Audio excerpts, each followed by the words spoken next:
प्रजासत्ताक दिनी गिरीश महाजनांनी भाषण दिलं, पण त्यांनी बाबासाहेब आंबेडकरांच्या नावाचा उल्लेखच केला नाही. त्यामुळे तिथे उपस्थित असलेल्या 2 महिला वनकर्मचाऱ्यांनी गोंधळ घातला आणि महाजनांना जाब विचारला.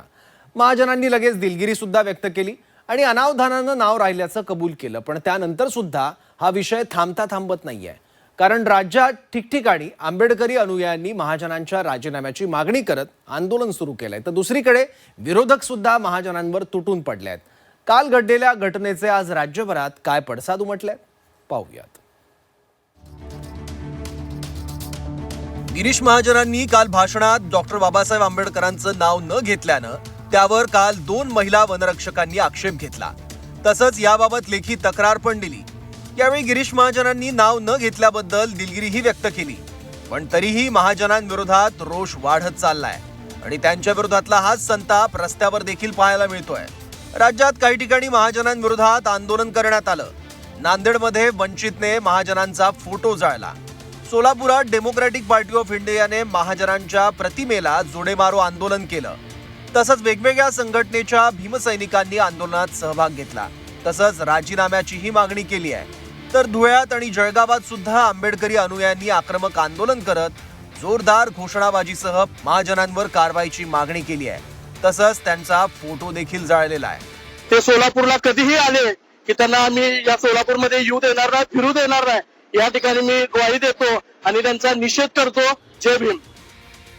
झालेल्या प्रकाराबद्दल गिरीश महाजनांनी आतापर्यंत 2 वेळा दिलगिरी व्यक्त केली आहे. मी कसं बाबासाहेबांची जयंती साजरी करतो, त्यात जातो, पुढाकार घेतो, वंचितांना मदत करतो आणि बाबासाहेबांचा पुतळा देखील मी उभारला, हे सांगूनही त्यांच्या विरोधातला संताप मात्र कमी होत नाहीये. नाही, अनावधानाने राहिला असेल असं नाही आहे, पण तसा काही माझा कुठलाही हेतू नव्हता.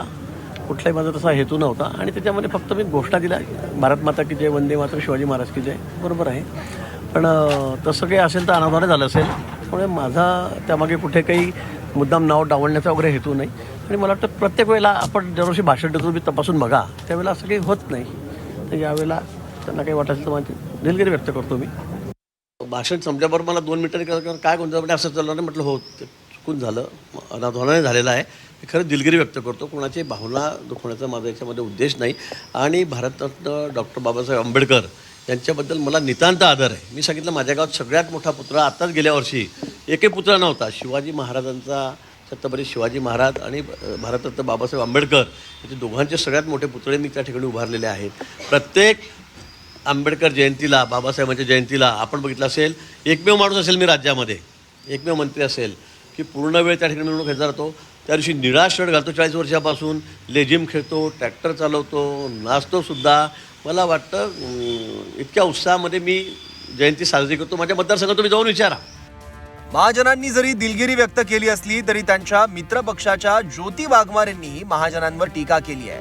तर आंबेडकरांचं नाव घ्यायला लाज वाटते का, असा सवाल वरट्टीवारांनी केलाय. तर वंचितच्या प्रवक्त्यांनी महाजनांना ठेचून काढण्याची भाषा केली आहे. काय गिरीश महाजन साहेब, ज्या डॉक्टर बाबासाहेब आंबेडकरांच्या संविधानामुळे तुम्ही मंत्री झालात, त्यांचं नाव घ्यायला तुमची जीभ कचरते? ज्या बाबासाहेबांच्यामुळे तुम्ही आज लाल दिव्याच्या गाडीत फिरताय, त्यांचं नाव विसरणं हे अनवधान नाहीये, तो कृतज्ञपणा आहे. अहो, तुमच्यासाठी बाबासाहेबांचं नाव हे फक्त प्रोटोकॉल असेल, पण ते नाव आमच्या श्वासात आहे. नाही, यांना बाबासाहेब आंबेडकरांचं नाव घ्यायला लाजच वाटते. कारण संविधान निर्माण करत असताना सुद्धा बाबासाहेबांनी ते निर्माण करू नये. संविधानाला विरोध करणारी मंडळी आहेत, त्यामुळे यांचा विश्वास कुठे संविधानावर आहे. बाबासाहेबांचं नाव घेणाऱ्यांना लाज वाटत असेल तर या देशात राहण्याचा अधिकार आहे का? जे संविधानाला मानत नाहीत ते देशामध्ये या खुर्चीवर बसण्याचे अधिकारी आहेत का? हा खरा प्रश्न येतो. खरं तर हे मनोवादी विचाराची पिढ्यामुळे सातत्याने इथल्या महापुरुषाचा अपमान करते.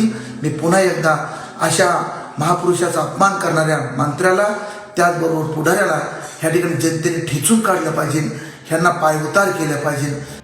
विरोधकांनी महाजनांवर सडकून टीका केली असताना एरवी नेहमी भाजपला कोंडीत पकडणाऱ्या संजय राऊतांनी मात्र गिरीश महाजनांच्या दिलगिरीनंतर हा विषय फार ताणू नये असं म्हटलंय.